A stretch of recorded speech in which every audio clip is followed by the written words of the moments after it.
Alhamdulillah wa kafa wa salamun ala ibadihi alladhina istafa amma ba'd. Dear student, assalamu alaikum wa rahmatullahi wa barakatuh. الحمدللہ ہمارا chapter number پہلا مکمل ہو چکا ہے. آج ہم نے چیپٹر نمبر 2 شروع کرنا ہے.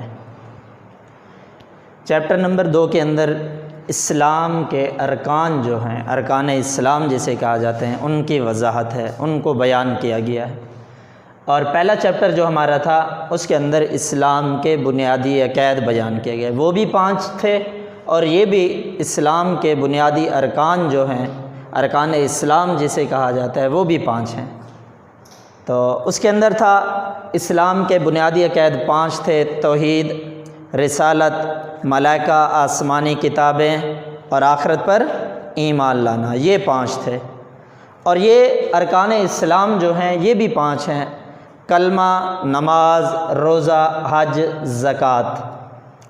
تو ان کے اندر پہلے چیپٹر کے اندر ہم نے مکمل وضاحت کر دی تھی اسلام کے بنیادی عقائد جو تھے: توحید، رسالت، ملائکہ، آسمانی کتابیں. اور اس کے اندر شارٹ سوال، لانگ سوال جو تھے وہ مکمل کل ہو گئے تھے. آج ہم دوسرے چیپٹر شروع کرتے ہیں: اسلامی تشخص، یعنی جسے ارکان اسلام سے شروع ہوتا ہے. ارکان اسلام سے مراد کیا ہے؟ اس ارکان اسلام سے مراد ہے کہ دین کے وہ بنیادی اصول و اعمال جن پر اسلام کی پوری عمارت قائم ہے، جن پر اسلام کی پوری عمارت قائم ہے. آپ صلی اللہ علیہ وسلم کا فرمان ہے، یعنی اس کے متعلق ارکان اسلام سے مراد جو بتایا دین کے وہ بنیادی اصول و اعمال ہیں جن پر دین کی پوری عمارت قائم ہے، وہ کون کون سے ہیں. آگے حضور علیہ الصلاۃ نے اس کو ایک حدیث کے اندر ذکر کر دیا ہے، اور وہ آپ صلی اللہ علیہ وسلم کا جو ارشاد گرامی ہے. یہاں میں نے آپ کے سامنے حدیث لکھ دی. یہ حدیث بخاری اور مسلم دونوں کے اندر آپ کو مل جائے گی. بخاری، مسلم.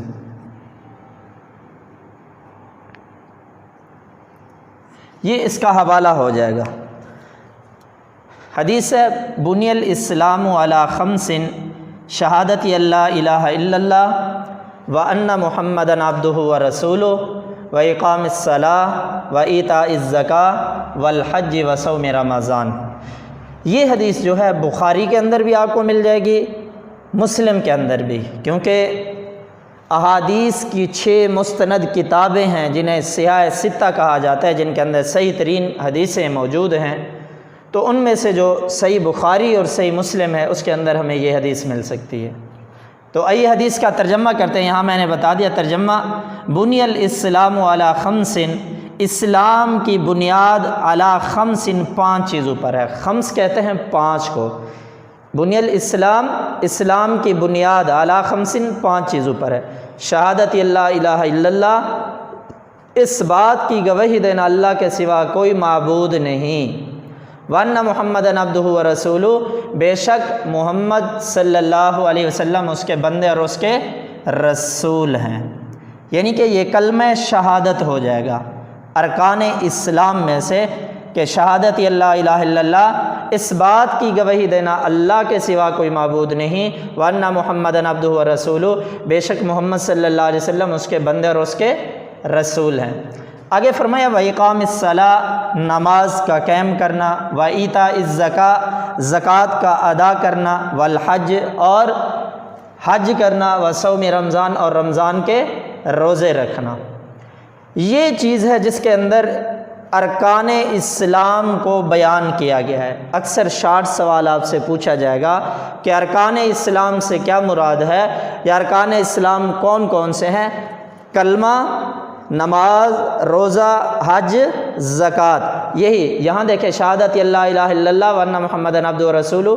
یہ کلمہ شہادت ہو جائے گا، یعنی اس بات کی گواہی دینا اللہ کے سوا کوئی عبادت کے لائق نہیں، معبود نہیں، اور محمد اللہ کے رسول ہیں. یہ کلمہ شہادت ہو جائے گا. وَإِقَامِ الصَّلَاةِ، نماز قائم کرنا، وَإِيتَاءِ الزَّكَاةِ، زکوٰۃ ادا کرنا، وَالْحَجِّ، حج کرنا، وَصَوْمِ رمضان، اور رمضان کے روزے رکھنا. یہ 5 ہو جائیں گے.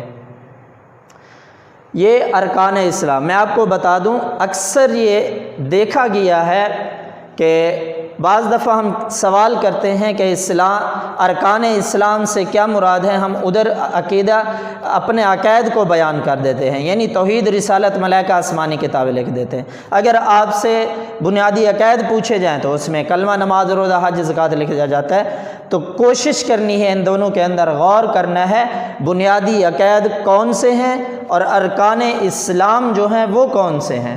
تو بنیادی عقائد جو تھے وہ ان پر ہم نے مکمل بحث کر لی تھی، مکمل چیپٹر پڑھ لیا تھا۔ اب سے ہمارا جو چیپٹر شروع ہو رہا ہے وہ ارکان اسلام ہے، اور وہ کتنے ہیں؟ 5: کلمہ، نماز، روزہ، حج اور زکوٰۃ۔ کیونکہ آگے چل کر ہم نے ہر ایک کی وضاحت کرنی ہے، کلمہ شہادت کی بھی الگ وضاحت ہونی ہے، نماز کی الگ وضاحت ہونی ہے، روزے کی الگ وضاحت ہونی ہے، حج کی الگ وضاحت ہونی ہے، زکوٰۃ کی الگ وضاحت ہونی ہے، ہر ایک کو ہم نے تفصیل سے آگے پڑھنا ہے۔ تو کیا ہے؟ ارکان اسلام سے مراد دین کے وہ بنیادی اصول و اعمال ہیں جن پر اسلام کی پوری عمارت قائم ہے۔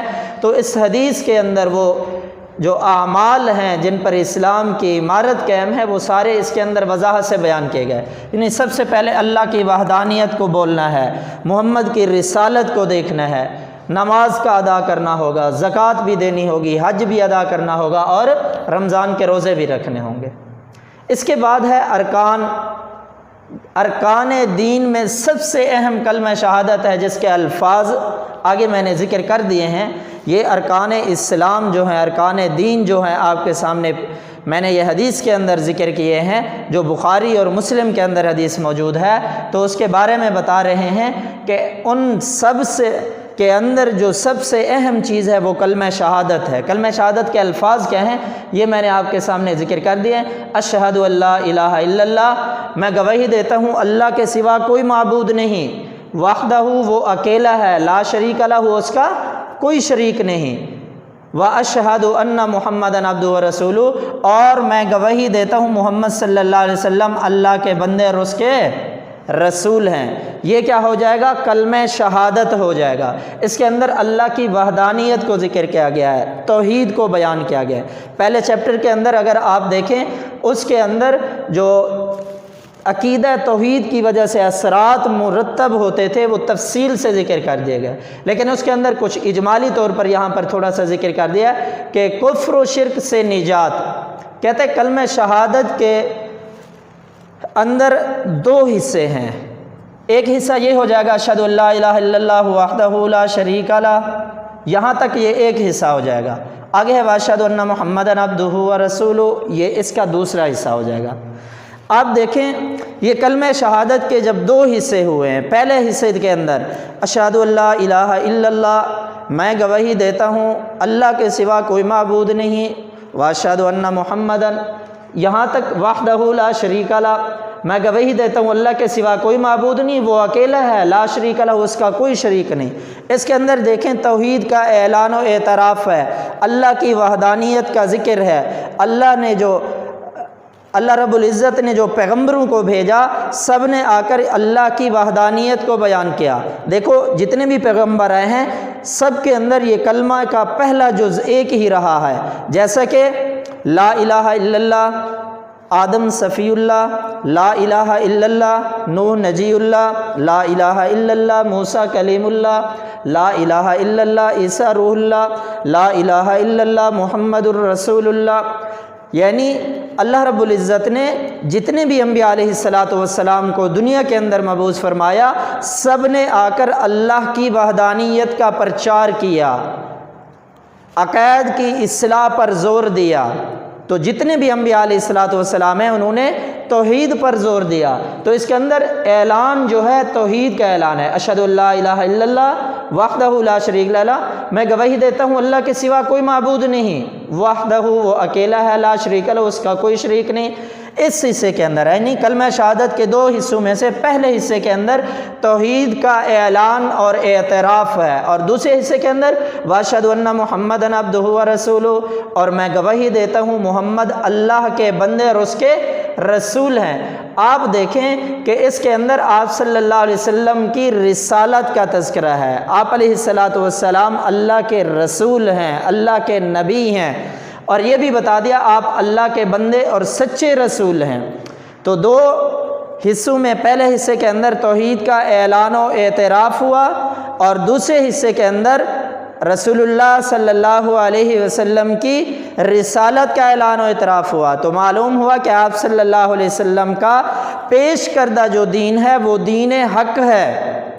دیکھو، بظاہر توحید اور رسالت دو چیزیں ہیں، توحید الگ چیز ہے، رسالت الگ چیز ہے، لیکن حقیقت کے اندر وہ دونوں ایک چیز ہیں۔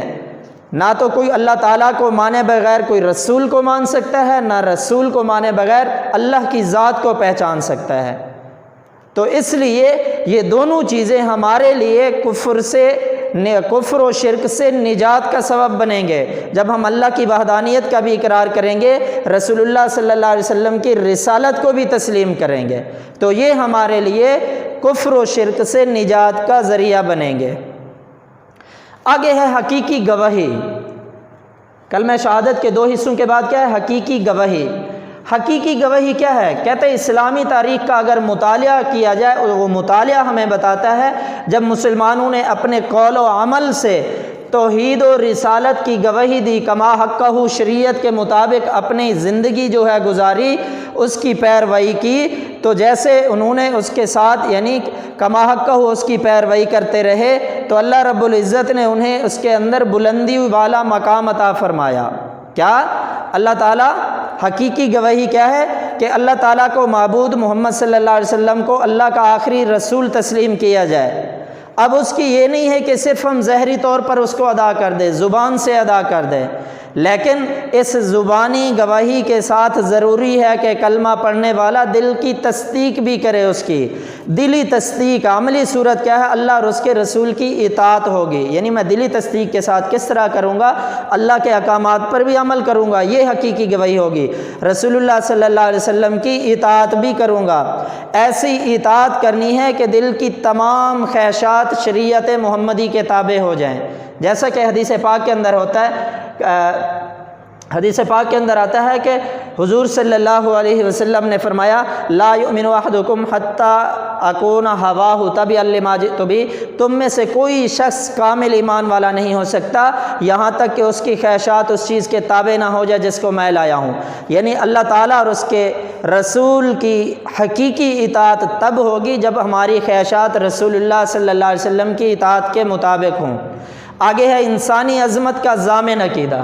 انسانی عظمت کا ضامن عقیدہ کیا ہے؟ کہ اسلامی تاریخ کا مطالعہ کیا جائے تو جب مسلمانوں نے اپنے قول و عمل کے ذریعے سے اللہ رب العزت کی توحید و رسالت کی گواہی دی، کما حقہ شریعت اسلامی کی پیروی کی، تو رسول اللہ صلی اللہ علیہ وسلم کی رسالت اور اللہ کے احکامات کو اپنی زندگی کا نصب العین بنایا، تو وہ بہت سی بلندیوں پر پہنچے۔ جب انہوں نے اللہ کی وحدانیت کو، رسول کے طریقے کو پس پشت ڈال دیا، قرآن کو پس پشت ڈال دیا، تو وہ کیا ہے؟ دنیا کے اندر کیا ہے؟ اطاعت سے جب محروم ہو گئے تو وہ ہماری عزت اور عظمت جو تھی وہ خاک میں مل گئی۔ کیوں؟ ہم نے اللہ رب العزت کے احکامات اور رسول اللہ صلی اللہ علیہ وسلم کی اطاعت کو جب پس پشت ڈال دیا، ہماری عزت اور عظمت خاک میں مل گئی۔ جب تک ہم اپنے آپ کو رسول اللہ صلی اللہ علیہ وسلم کی کما حقہ پیروی کرتے رہیں گے، اللہ ہمیں دنیا میں بھی کامیابی عطا کریں گے اور آخرت میں بھی۔ تو آج ہم نے ارکان اسلام دوسرا چیپٹر جو ہے وہ 5 ہیں۔ کلمہ شہادت ہو گیا، نماز، روزہ، حج اور زکوٰۃ۔ ان میں سے پہلا جو کلمہ شہادت تھا ہم نے اس کا ترجمہ بھی بتایا، اس کے 2 حصے تھے، 2 چیزوں کا اعلان و اعتراف تھا، پھر اس کے اندر کفر و شرک سے نجات کیسے ہے، پھر حقیقی گواہی تھی، اور یہ کیا ہے؟ انسانی عظمت کا ضامن عقیدہ کس طرح بنتا ہے، یعنی جب ہم توحید و رسالت کے مطابق زندگی گزارتے ہوئے اپنی زندگی کو معمول کے مطابق رسول اللہ صلی اللہ علیہ وسلم کے احکامات کے مطابق گزار رہے ہیں، تو اللہ رب العزت نے ہماری اطاعت کی وجہ سے، رسول کی اطاعت کی وجہ سے بلند اعلیٰ مقاموں تک پہنچایا۔ اللہ نے ہماری مدد و نصرت فرمائی۔ جب ہم نے اس کو توحید و رسالت کو چھوڑ دیا، رسول کی اطاعت کو چھوڑ دیا، تصدیق اور عملی صورت جو تھی اطاعت سے محروم ہو گئے، تو ہماری عزت جو ہے خاک میں مل گئی۔ تو ہمیں جو حکم دیا جا رہا ہے اس کے اندر، ہم اللہ اور اس کے رسول کی اطاعت کے مطابق زندگی گزاریں گے انشاءاللہ۔ آج کا ہمارا جو ٹاپک تھا وہ کلمہ شہادت تھا، اور آج جو ہے یہ کلمہ شہادت والا ٹاپک مکمل ہوا۔ کل جو ہے نماز کے متعلق ہم تفصیلی بات کریں گے، اس کے فوائد کے متعلق۔ اللہ رب العزت عمل کرنے کی توفیق عطا فرمائے۔ السلام علیکم ورحمۃ اللہ وبرکاتہ۔